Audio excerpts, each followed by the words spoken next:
To Pair Encounters, and I am super excited. So thanks for joining us. We are definitely West Coast meets East Coast this evening. I'm here in the hills of Northern California. It's a gorgeous day. And my BFF in Tarot Tim, you know he made the switch with me over here. He's broadcasting from Dover, Delaware. Hi Tim, how are you? I am doing wonderfully, Rebecca. This should be a really great show, and we've definitely got the whole country covered here. We sure do. Yeah. I'm super excited. Like I said, I knew you were gonna join me for, the switch. So I'm sure glad that you did. There was no doubt. What's the weather like for you over there on the East Coast? Because it's gorgeous here. It's like in the 60s. It was fine today. It's like, you can wear shorts and run around now. Oh, good. So you're done with the snow? Yes, very done. Cool. All right. Well, like I said, welcome everybody. And for our premiere episode on the Parrot Encounters Network, I am super excited to welcome our guest to the show, Robert Alvarez, the Psychic Witch. Welcome to the show, Robert. Thank you, Rebecca. Thank you, Tim. Thank you, everybody. It's my pleasure to be back and to be here again anew. Exactly. And I am so excited because you were our very first guest back when the show premiered in September on Blog Talk. So I'm so happy to have you here with us. I didn't know that. Wow. You were our very first guest because we had the premiere show, which was basically me just talking, like me and Tim. And then the second show, you were our very first guest, which I felt was very fitting because I'm pretty sure I told you that my own personal mentor in tarot, his name was Robert. He was psychic. Graham of Philadelphia. So, and he's since passed. It'll be 2 years. 2 years this month, actually, that he's passed. So it was very fitting to have you as our first guest. So I'm so glad to have you back. So Robert, tell the listeners a little bit about yourself. Well, I am a lot of things. I am a WordPress blogger. I am a professional psychic. I'm an intuitive card reader. I'm an energy healing practitioner. I am a lover of cats, cheesecake, hairy men, not all at the same time. I do love the tarot. I have a lust for the tarot. I also love to use oracle card decks and divination decks. I love to spend time on the internet watching videos, and I enjoy drinking coffee. And I also enjoy lounging in bed, which I was doing earlier because it's been a busy day, and I'm like, I need to decompress and relax and be completely centered for tonight, which I am. I hear ya. And it is in a nutshell. And it's, it's been that kind of day. It's been like an 8 of Wands kind of day. Just that go energy. I know for me, I'm just like squeaking in here, right around 3 because I've just been running around all day. So I hear ya. Well, I wanted to tell the listeners how I met you because I really Please, I love that story. It's a great story. Yeah, I had met you back in, last fall when I was on the East Coast just visiting because I had moved to California. But I still go back there because I have, family and friends and clients. And so my psychic sister, Maria Luna, and we like to read the cards together, and we do festivals and radio together. And we had gone up to New Hope to look around, do some shopping, but we had also said the night before that we really want to have our cards read. And it's funny that I feel like tarot readers, we still see other tarot readers, you know what I mean? Because we have stuff, questions, and we need guidance, and we had said the night before that we wanted to get our cards read. And we didn't know who we were going to meet, how things would happen. But we really that person.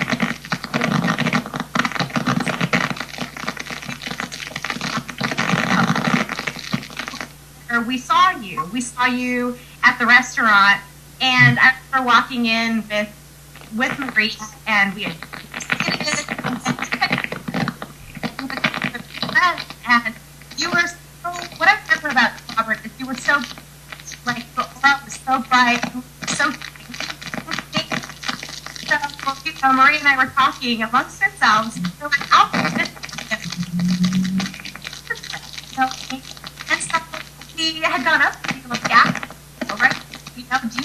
a good card reader.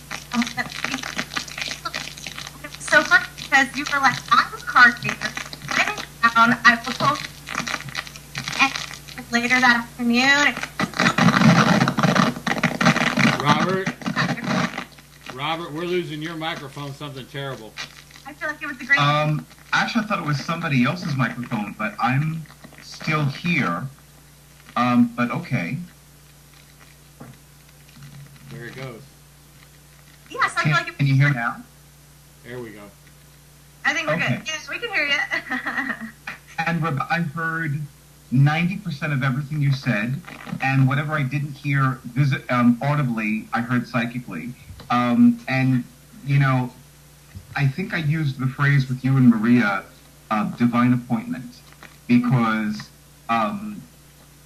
it was the first time in almost a year and a half that I've been in New Hope, Pennsylvania. It was the first time in the more than 10 years that I'd gone to New Hope that I went during the week. In fact, it was Friday, August 30th, 2013. And it was only my second time in Carla's restaurant. And the funny thing was, I kept lusting after the macaroni and cheese that you and Maria were devouring. That's because true. at the time, my doctors had put me on a sodium-restricted diet. And I'm looking at that like, I want it. And I couldn't have it. And I'm like, okay, I'm just going to like, you know, and I've been told this by other intuitives and other psychics and other energy healing practitioners. When I'm looking at food that I love and adore, my aura tends to become even brighter. And I personally make a phenomenal macaroni and cheese. Not that box crap. You're fine. Right. You know, Me neither. Yeah. The real, So yeah. exactly. So it was just amazing how everything flowed beautifully. And a very dear friend of mine who's also a professional psychic, her name is Michelle the Enchanted Swan Graham. She had said to me 2 years ago, I need to work on my PR. So when you and Maria came up to me and said, do you know of a good card reader in town? I was like, yeah, me. It was like so natural. So I you know, so it flowed. It just beautifully flowed. Yeah, it was great. And it was a great reading. You were so good. And it really was a chance, a divine appointment. And so I had said to you, how do you feel about coming on my show? And you were our very first guest. So again, thank you. And thank you for reappearing as we premiere here on Penn. So, Robert, one of the things that I started doing with the show that I didn't start doing with you and I think maybe the guest after was I usually open up the show now with my guest by asking them in one word, what do you feel lies at your core as a tarot reader? And we've had some interesting responses, you know, everything from integrity to creativity to truth. So what do you feel lies at your core? Actually, the one word is goddess. Oh, I like that. I mean, I'm going to expand on it a little bit because one word is not going to cover it for me. Yeah, no, absolutely. By all means, expand. Yeah. But, you know, I'm very goddess-oriented. I do spend time with angels and male deities, and I'm yet another happily recovered Catholic that works with the saints. And I found that when it comes to the tarot, it's an opportunity for me to serve the goddess. And there are several goddesses that are especially sacred to me, but the one that is my celestial mother, her name is Osset, but she's more commonly known as Isis, the Egyptian goddess of magic, witchcraft, and psychic powers, who, as I'm sure you know, is clearly identified in the High Priestess card. For me, the High Priestess card is a reflection of my soul. Even though my personal psychic advisor, Roger Pratt, told me that when people see me, they look at me as the Hierophant, which makes a lot of sense given everything that I do. Sure, yeah. That's really beautiful. I love that. And I love that, that you have that. That's your word. That's what. So you said that you really incorporate the goddess energy into tarot. Like, your language that you pull from when you read? That's a great phrasing. Yes, I do. Because there's a specific goddess prayer that I began using around the time that I became a professional psychic. And it's one that came to me, I mean, these days the term would be channeled. It's one that came to me more than 10 years ago. And it begins with Mother Osset, Mother Osset, Mother Osset. Thank you for everything you have given me and for everything that I have received. And it just flows from there. And it's a prayer that I've used, especially before private readings, especially before giving readings at corporate parties or special events. If, let's say, I'm running behind schedule and I don't have the time to engage in that prayer, because saying that prayer is usually close to 5 minutes long. I'll just say a quick prayer to all the goddesses of healing, of divination, of prophecy, and call upon the angels to guide my words, my hands, my thoughts. That way I know that I'm in a spiritually uplifted place when I engage in divination, when I divine. Yeah, and I love that. I love that you incorporate that. That's like your language. Yeah. Well, and you use multiple. You can pull from multiple languages, as I recall, because you have that, and then you're also fluent in astrology, correct? That's Yes. another language that you use. Maybe a little bit of numerology. I can't remember. Actually, I do use numerology in my readings. I remember, and offhand I don't remember the name of the book or the author, but the author wrote that astrology and numerology are sisters.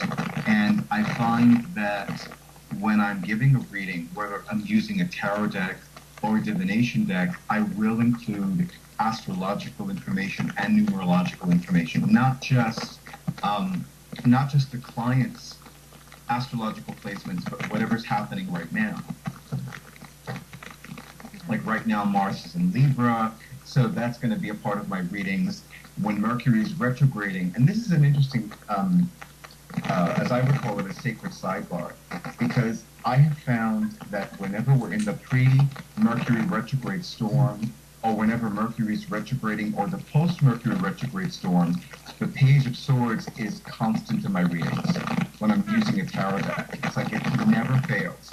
And it, strangely enough, the Page of Swords always manages to surprise me, even though the astrologer in me is like, okay, Mercury is retrograding, and I'm reminded of that because I just missed 2 trains at the same time to go to my client's home. And then it's like, okay, so there you go. And then, pow, Page of Swords. That's interesting, yeah, because you have that swift Page of Swords energy, like unpredictable also, which, as we know, the Mercury retrograde, is.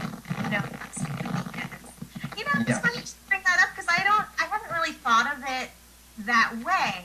I guess to pay attention to during a Mercury retrograde shows up in my readings, nothing immediately comes to mind, but the Page of Swords definitely makes sense. It kind of pops up. Well, for me, pages have always represented thoughts and ideas not in motion. And everything that I've ever read about Mercury retrograding, it recommends not moving forward with any specific plans, goals. If most astrology books that I've read will also say that if one has to sign a contract, there to be a contingency clause so that one can go back after Mercury turns direct and say, you know what, this portion doesn't work for me, can we move the contract? So, and it's one of those things where, see, I don't know much about contracts. I mean, I know that Judge Judith Scheindlin, who's commonly known as Judge Judy, is a master of contract law. Whatever's in these 4 corners.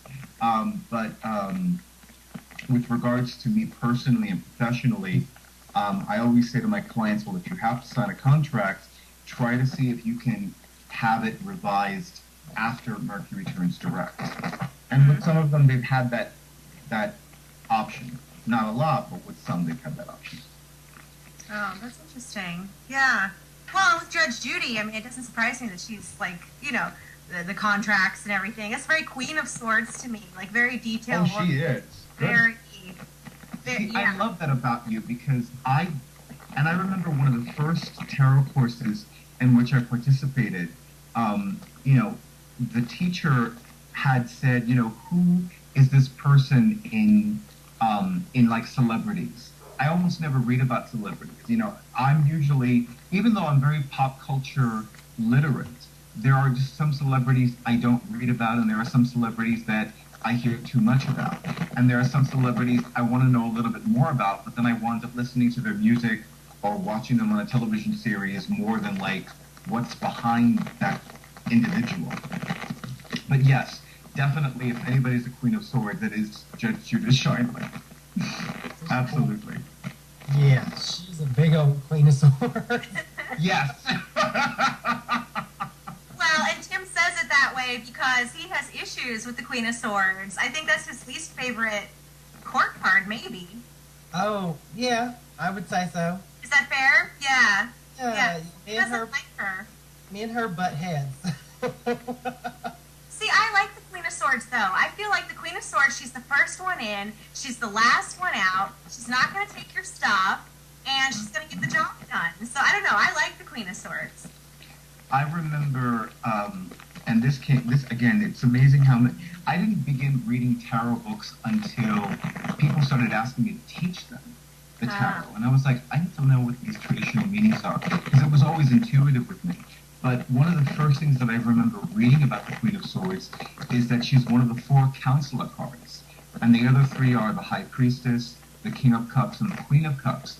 But the Queen of Swords is the only counselor card that has no direct or even indirect connection to water. So she's not swayed by her emotions.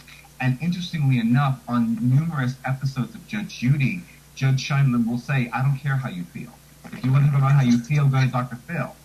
You know, she will not be, I'm not entertaining your feelings. This is a court of law. We're talking about the facts. And so she's very like, this is not about emotion. She will acknowledge when somebody cries in her courtroom. She'll have Bird, her bailiff, get that person tissue, or she'll even hand them tissue to give to Bird to give to the plaintiff or the defendant. But she's like, I'm not immersing my emotions. This is law. This is how you feel. This is the law. So I understand her because I know that I have a history of being a people pleaser, which I don't do as much as I did before, which is why I'm a little less neurotic in my world. But I have found that there are times, especially in my professional practice, when I've needed to cut those cords. And I had an incident recently where somebody had rescheduled an appointment with me with a friend of hers, and then she casually mentioned, oh, well, we'll just reschedule. And mind you, this was a telephone conversation, but I remember I had a look on my face like, what do you mean we'll just reschedule? This was the appointment you wanted. I even asked you, do you want 5 p.m. or 6 p.m.? So Yeah. I needed to like rein in my emotions like, okay, we're not going to take advantage of Robert Alvarez, Psychic Witch, today or in the future. So we're just going to cut contact. And I don't have any ill will towards her. I really don't. But I knew that I needed to protect myself. I needed to say, you know, this is not going to work for me. And I have a very strong connection with my psychic guides. There are certain things they will not let me do. The words literally will not come out of my mouth.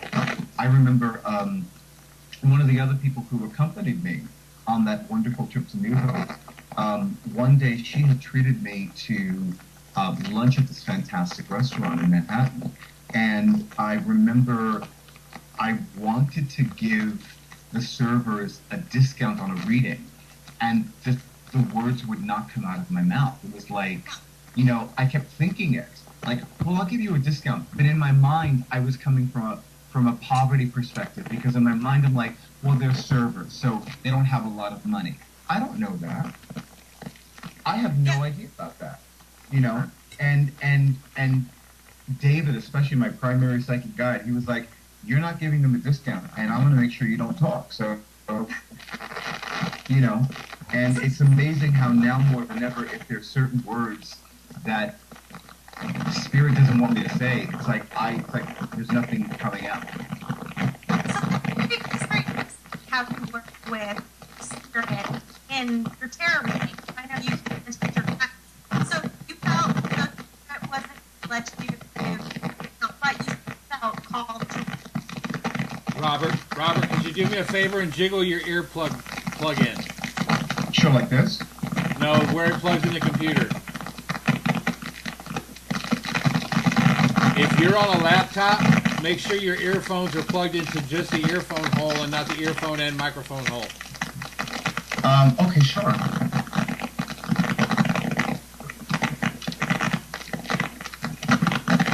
Wait, the microphone hole or the earphone hole? Just the earphone hole. There's also one that has a headset hole. I'm just saying Yes. because you're I can see from Skype that you're where we're getting the static from. Oh, okay. Yeah, I had a feeling it was me. All right, hold on. See, right now it's perfect. Don't move. Okay. I'm kidding. I'm kidding.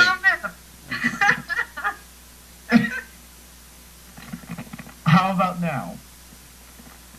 It's mostly gone. Let's roll with that for a while.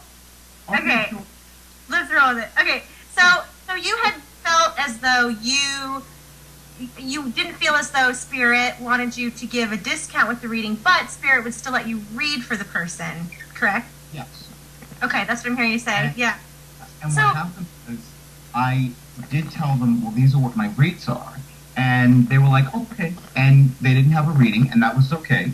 But the words were able to come out when I said, these are what I charge. This is what I charge for a private reading. Okay. And it was strange that I was using the term private reading because I knew instinctively that if they were going to have a reading with me, it was going to be at the restaurant, like when they had a break or whatever. But, that was just the term that came out. Okay. Does Spirit guide you when it comes to your prices then? Because do you hear different things for different people? Or for when you, I guess, let people know what your rate is? Like, does it change? Or according to what Spirit guides you? You want to know something? My personal psychic advisor, Roger Pratt, told me years ago not to give people discounts.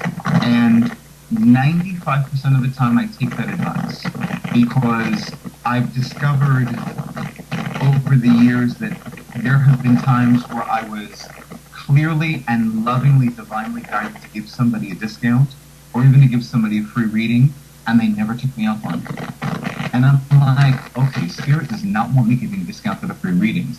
But every once in a great long while,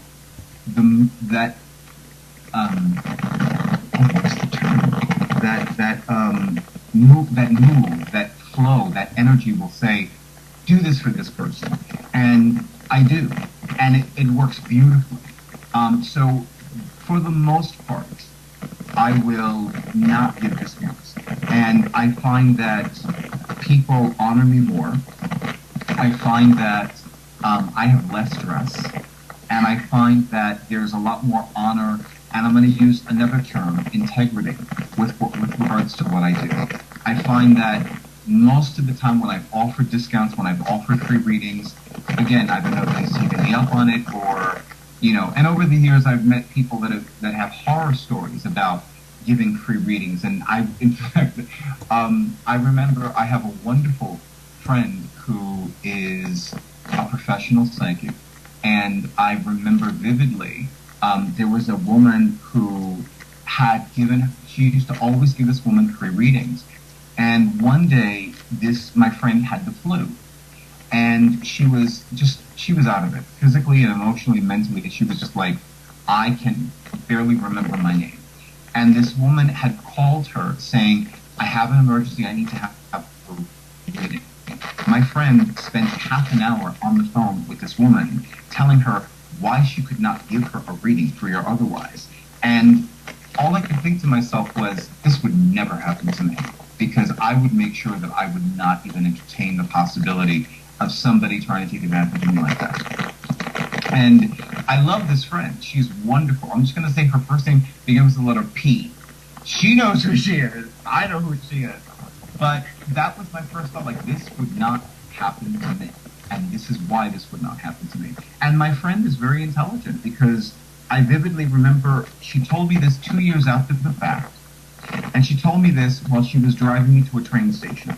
Because in my mind, as much as I love and adore her, had she told me this after she got well, I would have probably wrung her neck. And given that I don't know how to drive, she made sure to tell me at a time when she was in control of a car, when she knew that I couldn't take over the wheel. And she was just like, I'm going to tell him when this is all right. And she did. And she was showing a very Queen of Swords shrewdness. And it's so funny because she is an air sign. Even though she's a Gemini, and I would normally associate Queen of Swords with Libra or Aquarius, she definitely showed that Queen of Swords shrewdness, like, I'm going to tell him after this, years later, and she did. Right. And I still love and adore her. But I said to her, okay, you know that this did not work for all these years. Yes, Robert, I know. I know now. I'm like, good, because I hate to have to wring your neck.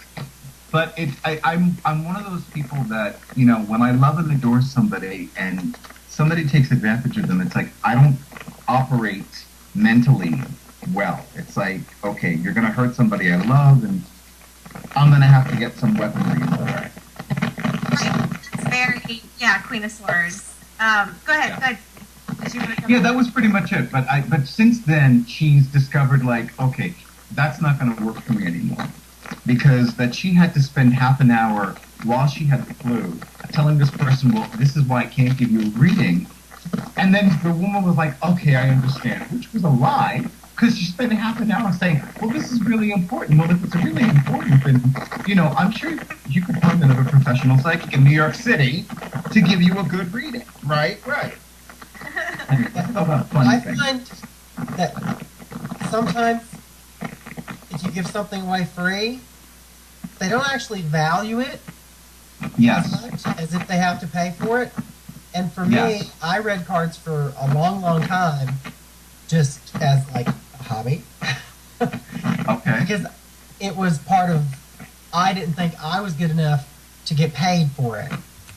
And that was a switch that had to go on in my head where I knew that I had something of value to offer and I deserved to be compensated for that. Absolutely. And for people who do not feel comfortable receiving money from, let's say, a friend or a relative, this was something that one of my private tarot students taught me. She said, bring something for my altar. Either bring fruit or flowers or incense or a crystal, because there does need to be that exchange. There needs to be like, okay, this is what I'm doing for you. Now, what are you doing for me, or what are you doing for spirit?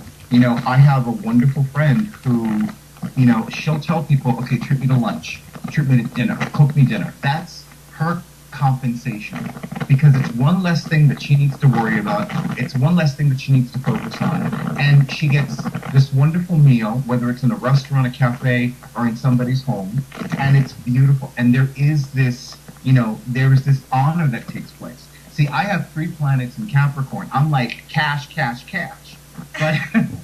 But I do love, I call them love offerings. I have a regular client who's been using my psychic services since September 2001. And every time she has a reading with me, every time she has a private class with me, she treats me to dinner.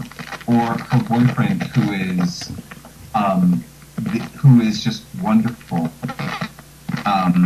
will cook us dinner. And to me, I don't use the term tip anymore. I call it love offering.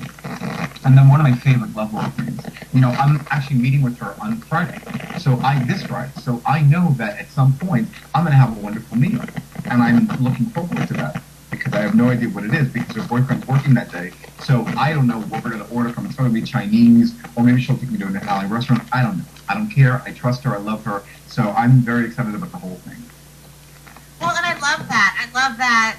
The love offering, or even just, it's really the concept of gift for a gift, and to really have something that represents that, I feel, really of energy. You know what I mean? As for when you give for someone, you're giving them your divine energy, but they're also giving you their divine energy and trust, to make things happen. So, I think it's interesting. Yeah, exactly. Be it money, give for people?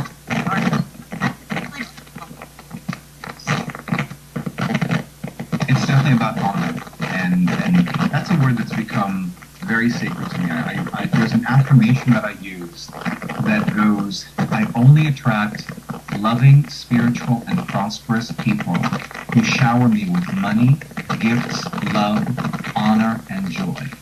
You know, joy is one of my favorite forms of prosperity, but the honor part has become more sacred to me these last few years. So, you know, and I think we all have to learn to tell the universe, you know, this is what works for me. These are the kind of people that work in my life. These are the kind of people that are going to make me happy and give me peace. And as you know, I also teach prosperity classes. So that's an integral part of what I do. In fact, every once in a while, if I happen to run out of topics in one of my prosperity classes, which is so rare, I'll whip out a tarot deck or a divination deck and say, let's pull a card and see what the universe wants you to know about how you can be more prosperous. It's fun. I really enjoy doing that, but there are times when I'm a lot more eloquent than this. When my syllabus for that particular class is so jam-packed, you know, the one that I led on Thursday, March 20th, the same day as the first day of spring and the same day before the sun entered Aries, you know, I was teaching so much. There were so many topics I wanted to cover. We just got done 5 minutes before 10 p.m., which was the official completion time. So the opportunity or the possibility to have participants pull a tarot card didn't happen. Although, you know, it'll happen in the future, but there was a lot going on that night. Well, yeah, and I think that the prosperity and the peace and surrounding yourself with healthy, you know, generous, spiritually generous people, I feel that that's three pentacles suit in the tarot, and I feel like, yeah, that's 10 of Pentacles, and preceding that is the 9 of Pentacles. Well, and speaking of prosperity, Tim, you had a pretty 9 of Pentacles week, right? Where you're just getting gifts from the universe. Tell people about that, because that's pretty cool. It was insane. We had on the Tarot Talk, we had Heather Mendel, who's just a sweetheart lady. She did an oracle deck based on the Kabbalah and Tree of Life with the 22 major arcana called the Syzygy Oracle. I had ordered the book and the deck off of Amazon, and I got really excited because I got a text saying it was in. So on my way to work, I checked the mail and opened it up, and it was just the book. So I had posted on her page, and I was like, oh, well, you know, I'm just going to make lemonade out of a lot of these lemons because I was looking so forward to it, but I just got this, so I'm just going to read the book and I'll get the book learning in, and then, you know, whatever. Well, she popped the deck in the mail to me. And the next night I go into work and a girl comes in and says, oh, my mom made you this, and gives me this beautiful scarf that's rainbow-colored skulls. Just, wow. The night after that, I'm at work. One of my friends walks in and says, I saw you post you wanted this book on Facebook, and I have a copy here. So it was just gift. And, you know, it's like, ooh, I like this. So I was just open to receiving, and it just kept coming. Yeah. And, you know, sometimes you get in those universal grooves and you just have to be open to accept anything the universe offers you. Whether it's prosperity, spiritual gifts, you know. Something they laugh at me at work, I pick pennies up off the floor. Me too. And when I pick them up, I say thank you for prosperity when it's given, and I stick them right in my pocket. And I have a piggy bank that I keep them in. So we do that once a year trip to Coinstar, you know. So here's a question for you, Robert, as the spiritual counselor, tarot reader that you are. You know, a lot of the, you know, as tarot readers, a lot of questions that we get are, when am I going to get the dream job? When am I going to get the dream man? When am I going to get the dream house? What do you feel blocks people from being open to receiving?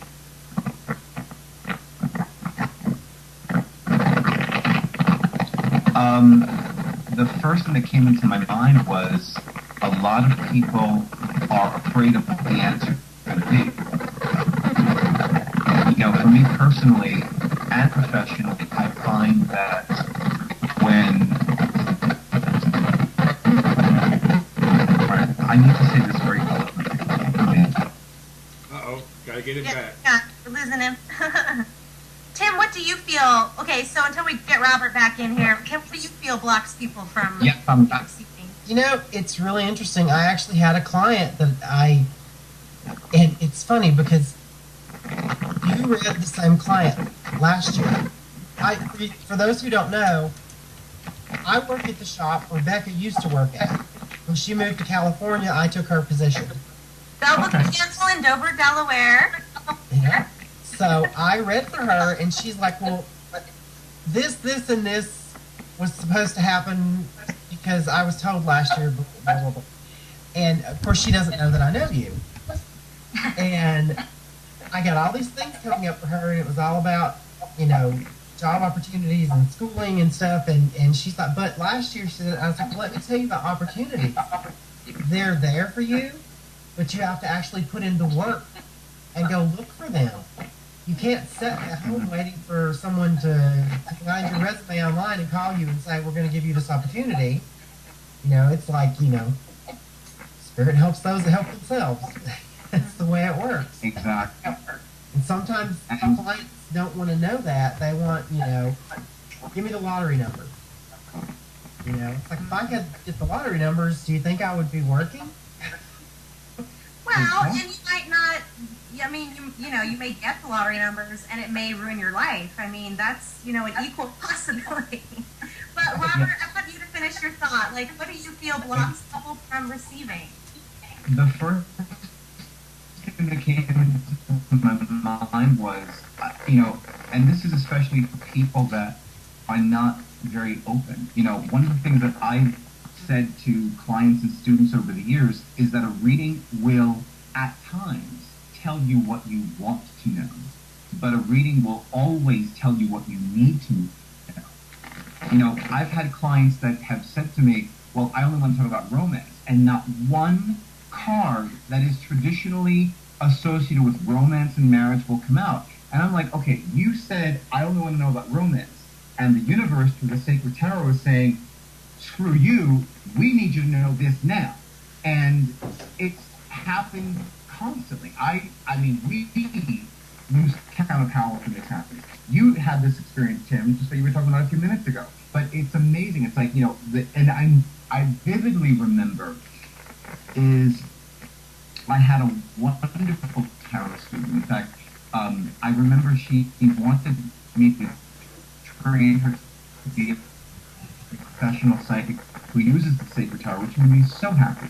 And one of the things that she did was she was given an opportunity to give readings at a psychic fair, and the first client that came to her table said, I don't want to see the death card. Now, here's the interesting thing, and again, this is where astrology comes into play. The death card is astrologically linked to the sun sign Scorpio, which rules the genitalia and the reproductive organs. One of the reasons why this woman had come to my student for a reading, she wanted to know about opportunities and possibilities of conceiving a child, of having a baby. Well, of course the death card is going to come out because here's divine intervention saying we're going to infuse our divine energy into your reproductive organs to bring you the baby you want. So of course the death card is going to be magnetized to that client, even if he or she has no conscious awareness that the death card corresponds to Scorpio, and Scorpio was the genitalia. So here was this, and of course she was putting it out there saying, well, this is what I don't want, but I'm focusing on it. So of course, here it is in my face. And there it was in her face. I found it funny that my student has 5 planets in Scorpio. And I said to her, you need to remember this because you have, I mean, her sun sign is Libra or Capricorn. I don't remember at this point. But I vividly remember the 5 planets in Scorpio because she's only one of 2 people whom I've met in my life that has 5 planets in Scorpio. That's not something I'm going to ever forget for any reason. So I said, this is your card in a lot of ways, because here's the energy of Scorpio, and you have 5 planets in this sign. So for me, it's like, if you're going to be open to having a reading, be open. You know, it's not just about what the client wants to hear. It's about, well, what do you need to know? If there's a situation that's going on in your life and you want to just gloss over it and ignore it, you're probably coming to the wrong people. Because if they're going to come to anybody like us, we're going to be like, well, look what's here. Look what's here. So, yeah. So I think it's about being open. Absolutely. I agree. Yeah, very much so. Well, being open and being, open, but also open to change, I think. Yeah. To change and to transformation. And I'm a Scorpio rising myself with a couple planets in Scorpio, and I struggle with that, and I feel that one of my life lessons, a piece of the cosmic design for me, is to being comfortable with that Scorpio, the transformation, the constant transforming and regeneration and change and death to a degree, because like you said, Scorpio rules the death card. So I think it's very very challenging, and it sounds so easy, but it's really not. So I appreciate your insights on that. Yeah, I wanted to go back a little bit, backpedal to the goddess energy that you work so prominently with in the tarot. I know you had mentioned the High Priestess, but another card that I feel pulls from the goddess energy is the Empress. So what is the distinguishing, or what distinguishes these two goddesses as you see it, between the High Priestess and the Empress, the difference? Well, for me, my primary pantheon is the ancient Egyptian pantheon. So when I look at the High Priestess, I see Osset, or who's more commonly known as Isis.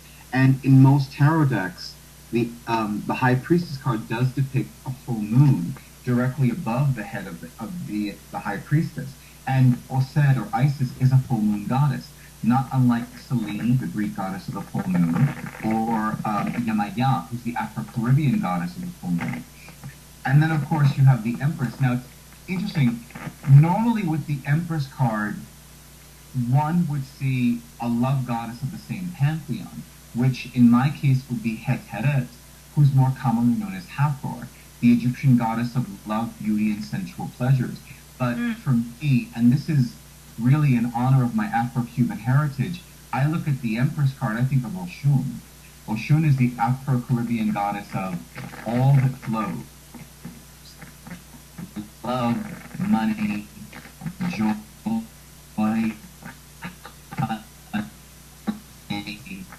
music, dance, and for me, and it never ceases to amaze me how I'll use a tarot deck that has a waterfall. In the Afro-Caribbean pantheon, all of the Orishas, all of those deities, have a place in nature. They have a specific form of nature that's sacred to them. And with Oshun, it's waterfalls and rivers. And in most tarot decks, the Empress card depicts this enchanted Empress. And she is facing the card, facing out, but directly behind her there's a waterfall. And the river at the bottom of the waterfall is flowing to her. So for me, the enchanted Empress card, I call it the enchanted Empress card. To me, the Empress card is all about true prosperity, true knowing that you are receiving, that one is already receiving, that one doesn't even need to think about it, because in most tarot decks, the Empress card is depicted with this beautiful crown, which is crowned by 12 stars, which correspond to the 12 signs of the zodiac. The scepter is crowned with a gleaming, blazing sun, meaning that at any time in the Empress's life, she can manifest all her desires without struggle or conflict or stress. She has all of this nourishing vegetables and succulent fruit at her feet. She's wearing this gorgeous gown, which if you look, depending upon the artist, either has roses or the astrological glyph for Venus, which corresponds to the card, the planet as well as the goddess. And she's happy. She's at peace. It's like, I have no worries.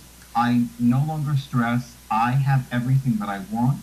And whatever I desire that I do not have at this moment, I focus my mind, I tune in with cosmic energy, and there it is. So for me, when I look at the Empress card, my immediate goddess association is Oshun, even though, as per my primary pantheon, it would be Het or Hathor. I love that. Yeah. Thank you for sharing. Oh, my pleasure. Tim, what have you got there? I see you messing with something. Do you have cards? Do you have cards to show us? We all. What kind of a question is that? I got a Goddess and Sirens deck, and I was just looking at the Hathor, which is a beautiful depiction. I have that. And Well, I need to get that deck. That's the Goddesses and Sirens deck? yes. Yeah. And not it's called Goddesses and Sirens Oracle card. In fact, I have the box right here. Look at this.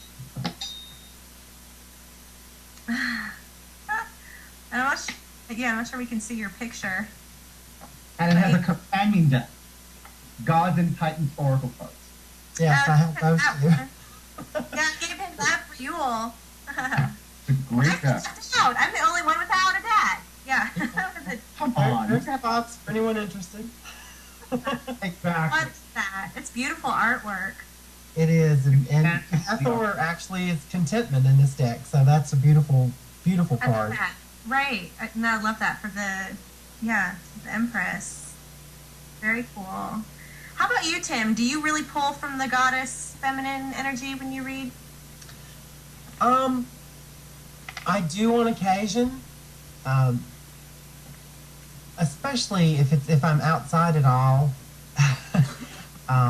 Yeah. Artemis and Pele tend to float around me for some reason. Usually if I've got some crap going on, Pele's gonna it's gone. Well, she's the Hawaiian fire volcano goddess, right? She's very fiery and she doesn't take any of my crap. Right. She doesn't take any of my crap. She brooks no argument. And my personal favorite goddess-themed divination deck entitled Goddess Guidance Oracle Cards by Doreen Virtue. And in that deck, the card it's a great deck. The card that depicts Pele is subtitled Divine Passion. And it's one of the few cards in that deck that I love the channeled message so much I know it by heart. It reads, "Be honest with yourself. What is your heart's true desire?" And every time I see that card, it's like, okay, so what do I need to focus on? What do I need to do to manifest my heart's true desire? Whatever it may be at that moment. Because sometimes the best way to manifest one's heart's true desires is to just cut the crap and say, you know what, I've been fucking around, I've been BSing, and you know what, I need to stop that. Sometimes we are our own greatest enemy. Yeah, that's so Definitely. true. It's true. Well, yeah, and I feel like for me, the goddess energy is I feel it in a very ancestral way for me when I read.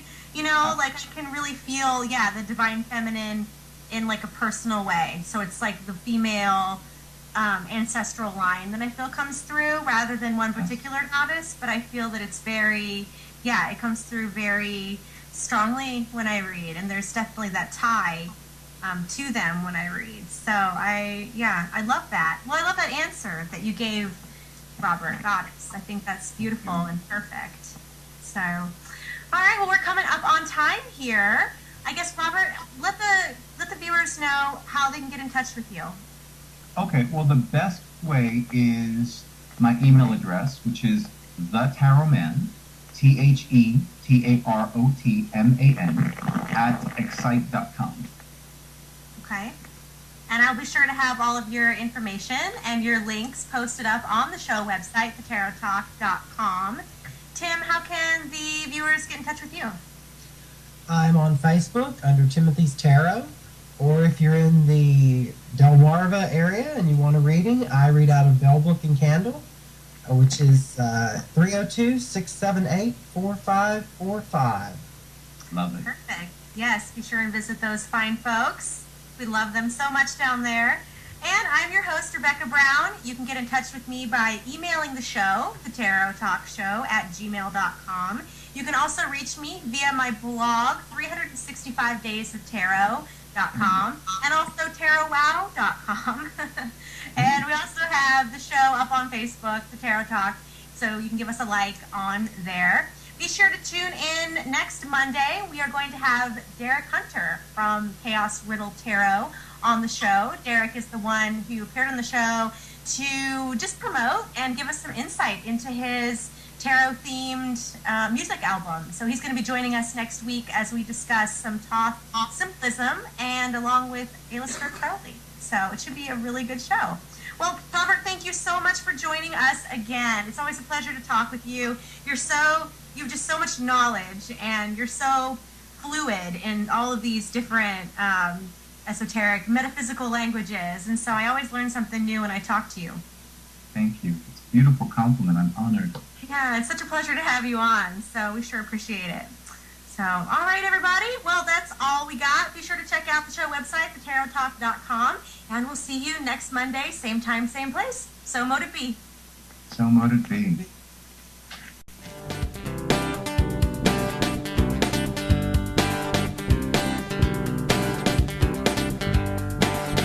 To Pair Encounters, and I am super excited. So thanks for joining us. We are definitely West Coast meets East Coast this evening. I'm here in the hills of Northern California. It's a gorgeous day. And my BFF in Tarot Tim, you know he made the switch with me over here. He's broadcasting from Dover, Delaware. Hi, Tim. How are you? I am doing wonderfully, Rebecca. This should be a really great show, and we've definitely got the whole country covered here.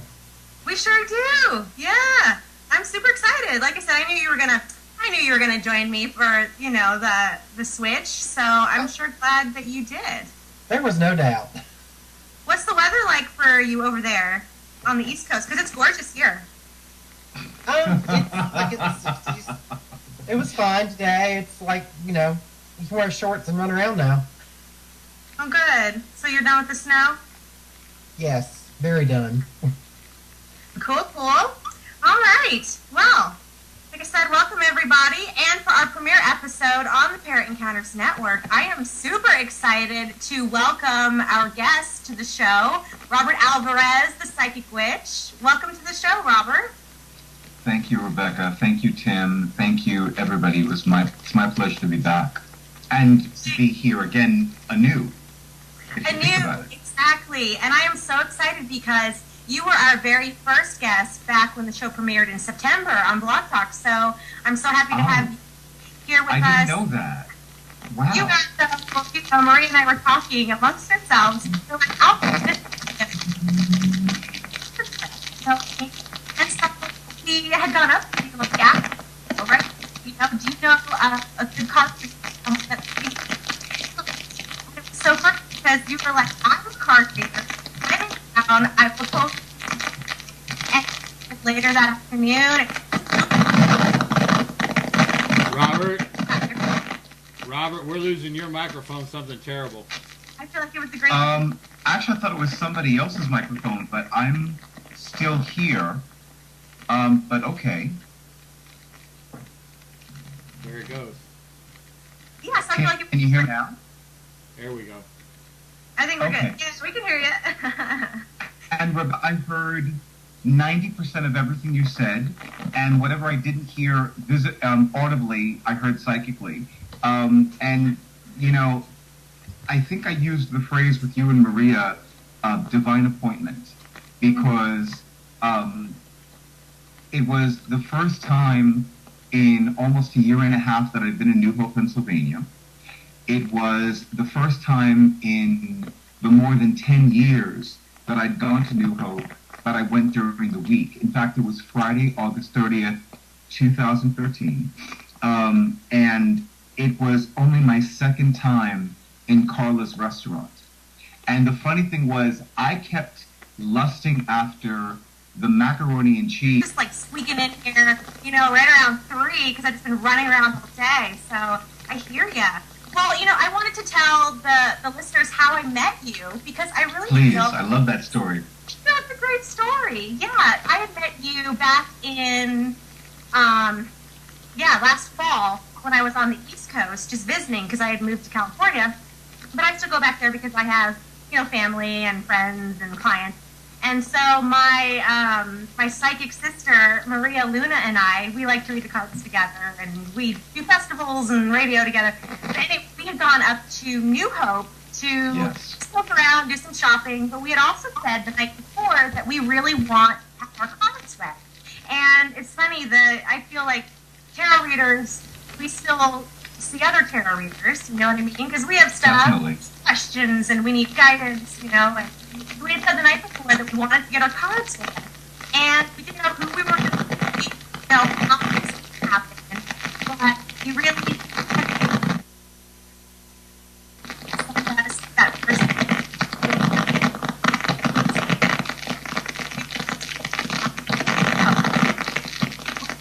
We saw you. We saw you at the restaurant, and I remember walking in with Marie, and we had and you were so. What I remember about Robert is you were so like the aura was so bright, so. That you and Maria were devouring. That's because true. At the time, my doctors had put me on a sodium restricted diet. And I'm looking at that like, I want it. And I couldn't have it. And I'm like, okay, I'm just gonna like, you know, and I've been told this by other intuitives and other psychics and other energy healing practitioners. When I'm looking at food that I love and adore, my aura tends to become even brighter. And I personally make a phenomenal macaroni and cheese. Not that box crap. You're fine. Right. You know, Me neither. Yeah. So, yeah. Exactly. So it was just amazing how everything flowed beautifully. And a very dear friend of mine who's also a professional psychic, her name is Michelle the Enchanted Swan Graham. She had said to me 2 years ago, I need to work on my PR.